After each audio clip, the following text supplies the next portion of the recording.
What's going on, everybody? Cleepus Tech here, coming back at you with another video. In this video, we're going to be taking another look at the Samsung Galaxy A23 and going over whether or not it's still a good phone to buy in 2023. Now, keep in mind, this is the 4G version of the Samsung Galaxy A23. This is not the Samsung Galaxy A23 5G. They are completely different phones. But that being said, while this phone is not technically launched in the US, so you will have to get it factory unlocked, at this point, it is definitely still pretty affordable. And for what it is, I do think it does have quite a bit to offer. Now, as always, if you do end up wanting to learn more about this phone, definitely check out the description, where I am linking to several other videos about it, as well as some information about pricing, availability, and some of my favorite smartphone accessories. But with that being said, let's get into it. So with the Samsung Galaxy A23, we're getting a 6.6-inch 90Hz PLS TFT display with a 1080p resolution, a PPI of 400, and a 20:9 aspect ratio. So in pretty much every way for a really affordable entry-level 4G phone, the display we're getting here is definitely really good. With the 90Hz refresh rate, the movement on the screen is going to be a bit faster and smoother, making the phone feel more premium to use. At 6.6 inches, it's definitely decently large, so if you're going to be on your phone a bit more doing stuff like web browsing, social media, watching videos, and stuff like that, no matter what you're doing, the display is definitely large enough to give you a good experience. And with a 20:9 aspect ratio, we are getting a pretty tall and narrow form factor. So in landscape mode, you are going to get a nice immersive experience. So if you're doing stuff like watching videos, for example, things are going to look a bit more cinematic. And if you're maybe browsing the web or using social media, with a form factor like this, you'll be able to fit a good amount of content on the screen without having to scroll too much. So overall, the size and dimensions of this display are great. And in addition to this, the image quality is really good as well. With a 1080p resolution, things are going to be nice and sharp, so back to consuming content. If you're doing stuff like watching videos or playing games or something where the image quality is a bit more important, with a 1080p resolution, the A23 is going to be great for that too. And keep in mind, in this price range for more entry-level 4G phones, I don't want to say 1080p resolutions are rare per se, because you can get something like a Motorola Moto G Stylus, for example, that has the same kind of display. But that being said, at this point in 2023, the vast majority of 4G phones now are typically a lot more low-end than this. So if you are looking for a more basic 4G phone, but you also want a really good display for consuming content, then again, the A23 is going to be a great choice. Now for storage, with the Samsung Galaxy A23, we're getting 128GB of internal storage with microSD card expansion. So for what it is, the storage on this phone is great. Really, the only other 4G phone like this that I know of is going to be the Motorola Moto G Stylus, because again, aside from that, most 4G phones are going to have maybe 64GB, if not as low as 32. So if you are looking for something more basic that has a lot of storage, then the A23 is going to be a great choice. And keep in mind, for the average user, 128 is really all you're going to need. I mean, unless you're downloading a bunch of apps and games and stuff like that, then you might want to go with 256, but keep in mind this phone does have microSD card expansion. So if you have a lot of photos and videos, for example, you can always offload that stuff onto a microSD card, and that is going to save space too. For security features, the Samsung Galaxy A23 does have Face Unlock, as well as a fingerprint scanner right here on the power key, so definitely a good spot for it. But let's go ahead and give it a try.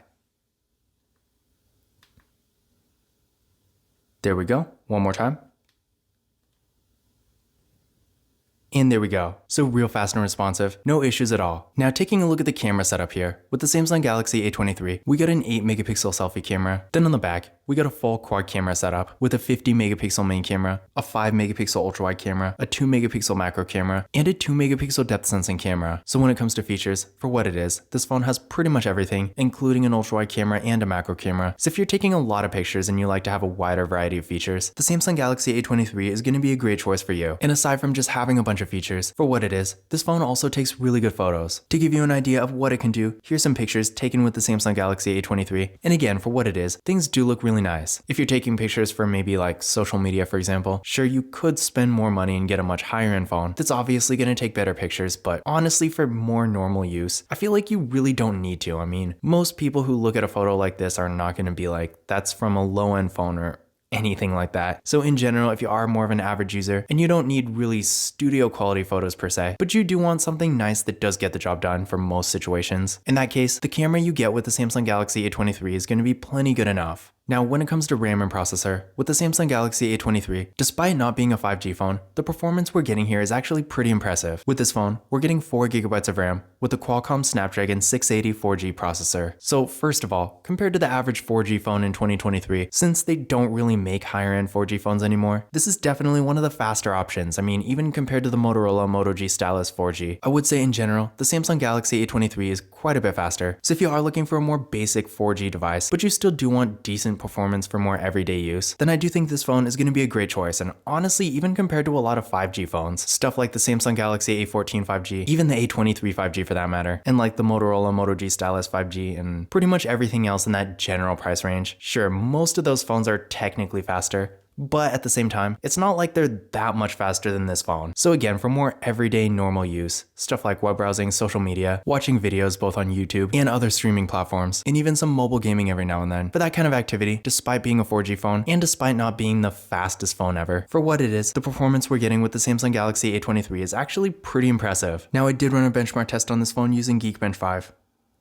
And here are the results I got. So what I recommend doing is running this test on your current phone and then comparing your results to these, and that's going to give you a better idea of where this phone stands performance-wise compared to your current device. Because depending on what you have, it may or may not actually be an upgrade. But again, I will say in my experience, for a 4G phone in 2023, considering there are really not very many high-end 4G phones anymore, again, the performance we're getting here is definitely impressive. Now for the battery, the Samsung Galaxy A23 has a 5000 mAh battery. This supports 25 watt fast charging, so in pretty much every way, this battery is great. For what it is, 25 watt fast charging is actually pretty good. I want to say the vast majority of more entry-level phones have something like 15 or 18. So if you do want decent fast charging, then you're not going to be disappointed here. And in addition to this, of course, a 5000 mAh battery, in the US at least, is pretty much the largest battery you're going to find in a smartphone. So if you are looking for something that has really good battery life, you're not going to go wrong with this phone. And then keep in mind down the road, as the battery degrades, which of course all batteries do, with a 5000 mAh battery like this, it's not going to wear out nearly as quickly as a much smaller battery. So if you like to get one phone and keep it for a longer time without having to replace it, then for that, this phone is going to be great as well. Now, as far as the software goes, the Samsung Galaxy A23 does have Android 13, and knowing Samsung's software support, you can also expect several other major updates in the future. Since it originally came with Android 12, it should be getting Android 14 and 15. So yeah, when it comes to longevity, pretty much any Samsung is going to be a great choice, but since this phone isn't really that old compared to something like a Samsung Galaxy A51 for example, then even if you do want the latest version of Android as it comes out, you should still be able to keep this phone for a decent amount of time.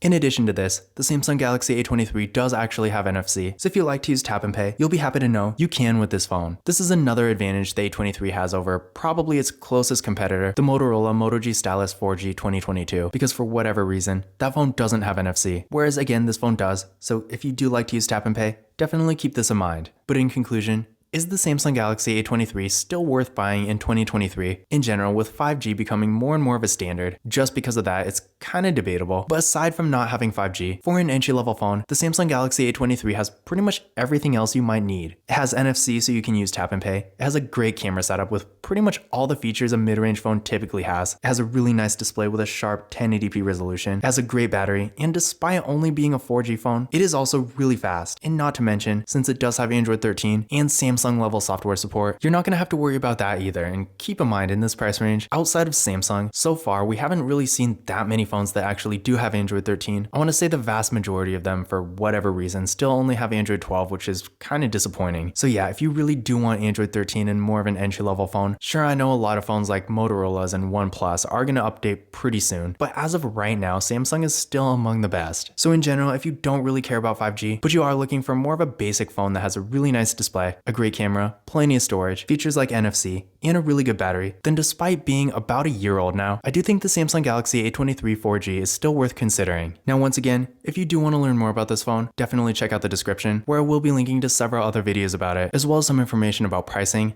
availability, and some of my favorite smartphone accessories. But that's it for this video. If you enjoyed it and found it useful, be sure to give it a thumbs up and hit that subscribe button. Don't forget to follow Cleepus Tech on Twitter and Instagram.